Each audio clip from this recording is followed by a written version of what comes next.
Have you ever like really stopped to think about just how incredible it is that we can see? Like not just the mechanics of eyeballs, but I mean the whole interplay of light reflection and like perception. Yeah, it is fascinating, right? Totally. Yeah. And today, we're doing a deep dive into like the very basics of light and vision. Awesome. Trust me, you're going to see the world in a whole new light, literally. Yeah, I think a lot of times we take our vision for granted, right? Right. We just kind of like open our eyes and we assume we're seeing the world as it is, but the reality is so much more intricate. Totally. So, okay, let's unpack this a little bit. So we all know we can't see in the dark, Right. but what does that actually tell us about how vision works? Well, I think it highlights kind of a fundamental truth, which is that we don't see objects themselves. Okay. We see the light they reflect. Right. So without a light source, there's nothing for our eyes to detect. It's like trying to catch a ball that hasn't been thrown. So even when we think it's pitch black, there's always like some tiny bit of light allowing us to see, even if it's like faint starlight or something. Precisely. Take the moon, for instance. We see it shining brightly in the night sky, Right. but it's not actually producing any light of its own. Interesting. It's reflecting the sun's light, just like a giant mirror in the sky. Wow, that's a great point. So it's like we're seeing the sun's light bouncing off the moon and like traveling all the way to our eyes. Exactly. Wow, it makes you kind of appreciate the vastness of space and, the incredible power of light to travel such like immense distances. Yeah, it's a profound thought, isn't it? And this whole idea of light bouncing off objects, this leads us to the concept of reflection, which governs how we see, well, everything around us. Right, because it's not just like a random scattering of light.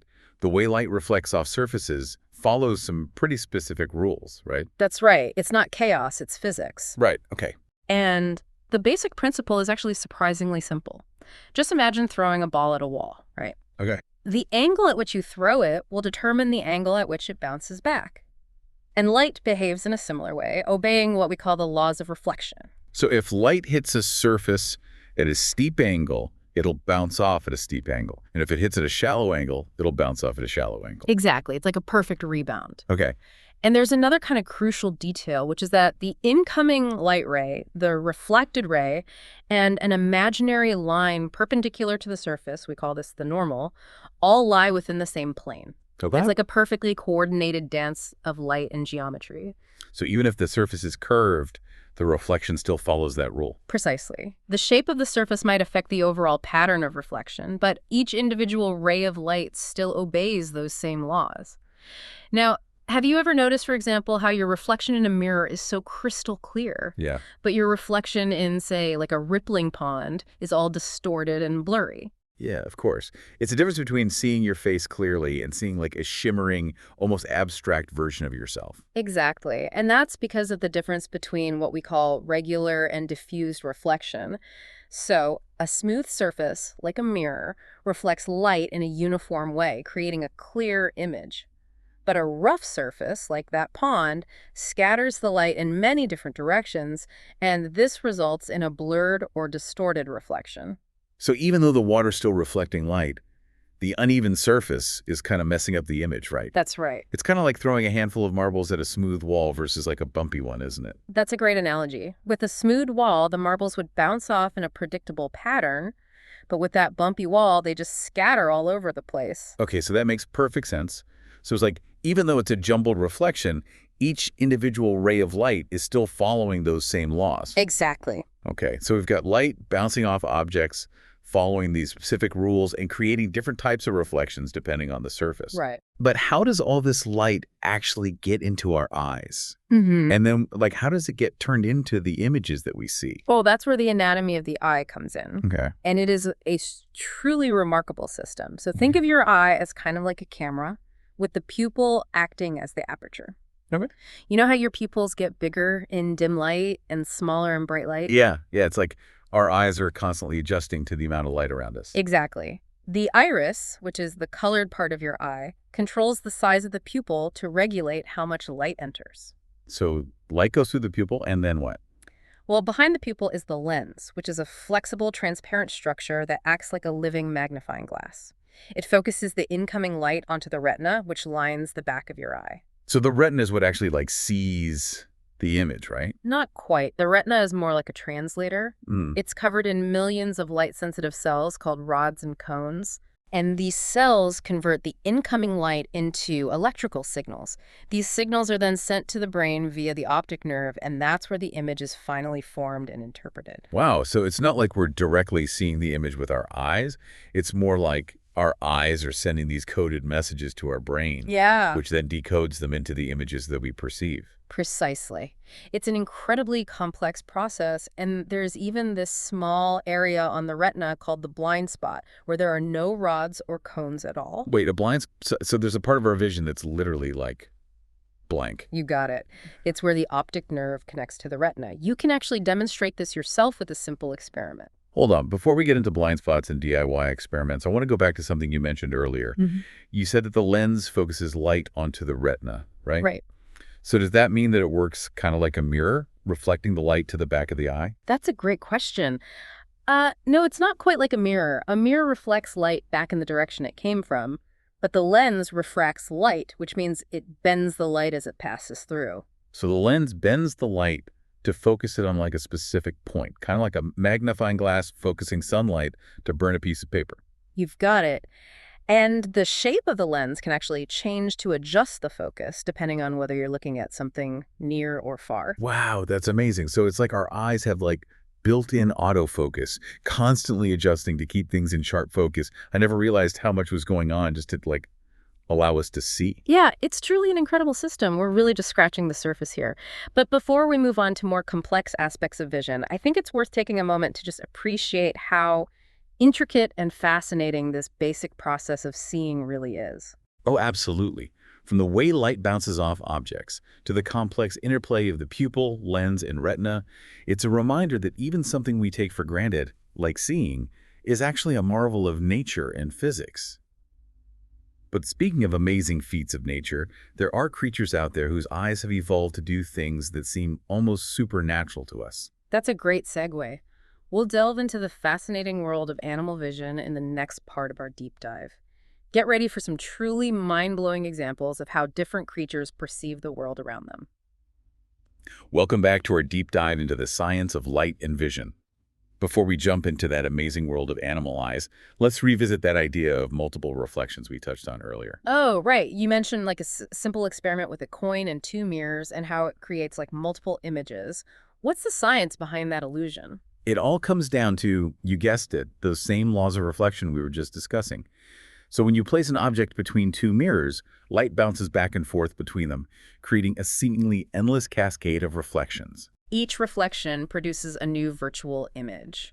And the number of images you see depends on the angle between those mirrors. So the smaller the angle between the mirrors, the more reflections. Yeah, And therefore the more images you see. exactly. Is that why those like long, narrow mirrors in clothing stores make you look infinitely tall and thin? Precisely. If the mirrors were perfectly parallel, you'd theoretically see an infinite number of images stretching out forever. Wow. In reality, of course, some light is always absorbed with each bounce, so the images get fainter and fainter the further they go. That's mind-boggling.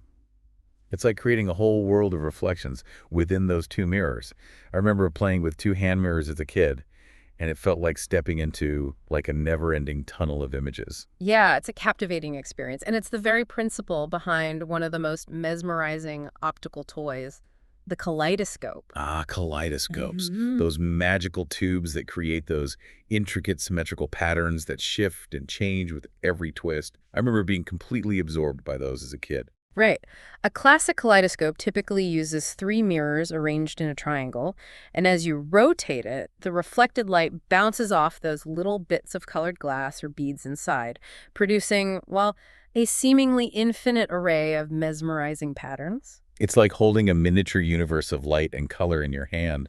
But thinking about it now, it's really just a clever application of those basic laws of reflection we've been talking about. Precisely. The complexity and beauty we see in a kaleidoscope are simply a consequence of light bouncing back and forth between those strategically placed mirrors. It's a great example of how even something that seems magical or complex can be explained by fundamental scientific principles. Speaking of things that seem magical, we often talk about sunlight as being white light. But is it really? I vaguely remember something about prisms and rainbows from science class. That's a great question. And it leads us to one of the most fascinating properties of light. dispersion. So sunlight might appear white, but it's actually a blend of different colors all traveling together. Oh, okay, so it's like a hidden rainbow just waiting to be revealed. Exactly. A prism, because of its shape and the way it bends light, can separate white light into its constituent colors: red, orange, yellow, green, blue, indigo, and violet. Ah, that's where the rainbows come in. Rainbows are basically nature's giant prisms, right? You got it.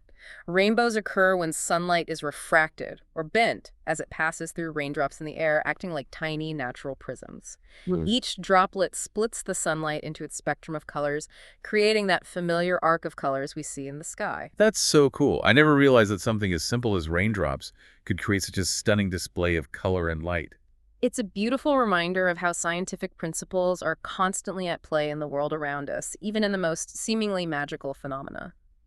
But speaking of remarkable things, we briefly discussed how the human eye focuses light.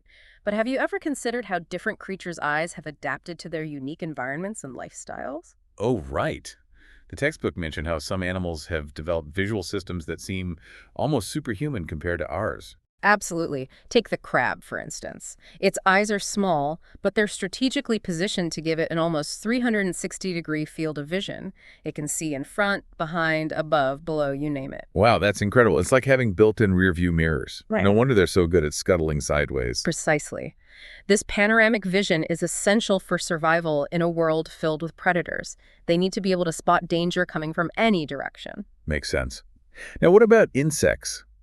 Their eyes always seem so strange and alien to me, like something out of a science fiction movie. Those are called compound eyes, and they're truly fascinating. Instead of a single lens like we have, compound eyes are made up of thousands of tiny individual lenses called ommatidia. Okay. Each ommatidium captures a small part of the visual field, and then the insect's brain combines all those tiny images into a mosaic-like view of the world. So it's like they're seeing the world as a giant pixelated image. That's a great way to think about it. And while compound eyes don't give insects the sharp, detailed vision we have, they're incredibly good at detecting movement and changes in light patterns. That makes sense considering how quickly insects react to movement. They always seem to know when you're about to swat them before you even start moving your hand. But it's amazing to think that their vision is so fundamentally different from ours, yet it's perfectly adapted to their needs. It highlights the incredible diversity and adaptability of life on Earth. From the all-seeing crab to the motion-detecting insect, each species has evolved visual systems that are perfectly suited to their unique environments and lifestyles. It's a beautiful reminder that evolution doesn't just produce better or worse versions of things. It creates a stunning array of variations, each one perfectly tailored to its specific niche in the web of life. It makes you wonder, doesn't it? What other incredible visual adaptations are out there waiting to be discovered? That is a great question. Speaking of discoveries, we've talked a lot about how we see, but what about those who can't see? The textbook briefly mentioned Braille, and I'd love to delve a little deeper into that. That's a great point. We often focus so much on the sense of sight, but it's important to remember that there are other ways to perceive and understand the world around us. And Braille is a remarkable example of that. It's not just a way for visually impaired individuals to read and write. It opens up a whole world of possibilities. Right. It's not just letters and words. The textbook mentioned that Braille can be used for math, science, even music. It's like a whole different language based on touch rather than sight. Absolutely. It's a testament to the adaptability of human communication and the power of finding ways to make information accessible to everyone, regardless of their abilities. And it's a great example of how different senses can compensate for each other, creating a richer and more nuanced understanding of the world. It really makes you think about how much we take our senses for granted. We rely so heavily on sight. But there's a whole universe of sensory experiences out there that we often overlook. That's a profound observation, and it leads us to a critical question. How can we better support and empower those who experience the world differently from us, whether through visual impairment or other sensory differences? That's a question that deserves its own deep dive, and we might just have to tackle that in a future episode. But for now, let's continue exploring this amazing world of light and vision. We've covered a lot of ground already, from the physics of reflection to the incredible diversity of animal eyes, but there's still so much more to uncover. You're absolutely right. In the final part of our exploration, we'll delve into the importance of eye care, the challenges and triumphs of visually impaired individuals, and the inspiring stories of those who have overcome adversity to achieve remarkable things. Welcome back. We've been on quite a journey exploring this world of light and vision, from the basic laws of reflection to the just mind-blowing diversity of animal eyes. It's been fascinating, hasn't it? Yeah. It really highlights how much we take our vision for granted. Yeah, it's true. We rely on our eyes so heavily every single day that it's, easy to forget how complex and intricate they are. And that brings us to a really important point, I think, the importance of taking care of our eyes. Right. The textbook really emphasizes the need for regular eye checkups, especially as we age. Like anything else. Right. Right. Preventative care can go a long way in avoiding problems down the road. Exactly. Much easier to address potential issues early on than to have to deal with, more serious complications later. Exactly. And our vision can change over time, and subtle shifts might not be noticeable in our daily lives. Right. So regular checkups help ensure that any changes are detected early and managed appropriately. The textbook also mentions, some simple things we can do to protect our eyes, like wearing sunglasses to shield them from harmful UV rays. Oh, absolutely. And avoiding, rubbing our eyes, which can introduce irritants or even scratch the cornea. Those are excellent points. It's easy to dismiss sunglasses as just a fashion statement, but they serve a crucial purpose in safeguarding our vision from, the sun's harmful radiation. And as for rubbing, Yeah, it's a surprisingly common habit that can do more harm than good. I know. I am so guilty of rubbing my eyes when they're itchy. But I guess I'll have to find a new coping mechanism. Are there any alternatives? Absolutely. A cool compress can really help soothe the itchy eyes, and using artificial tears can also provide relief while keeping the eyes lubricated. Good to know. It's a good reminder that even small habits can have a big impact on our eye health. But what about those who face more serious challenges with their vision? That's an important topic to address, for sure. The textbook highlights, the experiences of visually impaired individuals and the remarkable ways they navigate the world. It's inspiring to read about how they adapt and thrive Yeah. using their other senses, touch, hearing, smell, often developing them to extraordinary degrees. Absolutely. It's a testament to human resilience and the power of the brain to adapt to diverse circumstances. And of course, the development of assistive technologies like screen readers and text-to-speech software has also been transformative in enhancing accessibility and independence for visually impaired individuals. Right. Technology is playing a huge role in breaking down barriers and creating a more inclusive world for everyone. But speaking of transformative technologies, we'd be remiss not to revisit Braille. Oh, absolutely. Braille is a remarkable achievement in human ingenuity. It's not simply a way to read and write. It's a gateway to knowledge, creativity, and connection for millions of people worldwide. The fact that it was invented by Louis Braille, a visually impaired person, makes it even more impactful. Absolutely. It's a testament to the power of individual determination and the importance of creating solutions that empower everyone to participate fully in society. And it's not just about practicality. Braille opens up a world of literature, music, and even scientific exploration. The textbook mentions incredible examples of visually impaired individuals achieving remarkable things in various fields, from music to literature to activism. Their stories are a powerful reminder that limitations don't define a person's potential. Exactly. People like Ravindra Jain, the accomplished musician and composer, and Helen Keller, the world-renowned author and activist, they're true inspirations. Yeah. They demonstrate that with determination, resilience, and the right support systems, anything is possible. Absolutely. Their achievements serve as a powerful reminder that diversity is a strength and that embracing different perspectives and experiences enriches us all. This deep dive has been a real eye-opener, literally and figuratively. Good one. It's just amazing to think about all the intricate processes happening behind the scenes every time we open our eyes and just take in the world around us. Absolutely. From the physics of light to the biology of our eyes, the wonders of the animal kingdom, and the incredible resilience of the human spirit. It's been quite a journey of discovery and appreciation. So the next time you look at a rainbow or gaze up at the moon, remember all the amazing things happening to make that experience possible. The interplay of light, reflection, perception, and the incredible power of your brain to make sense of it all. And remember that even though sight is a precious gift, it's not the only way to experience the beauty and wonder of the world. Right. There's always more to discover, more to learn, and more to appreciate, regardless of how we perceive it. That's a beautiful thought to end on. Thanks for joining us on this deep dive. We'll see you next time for another fascinating exploration.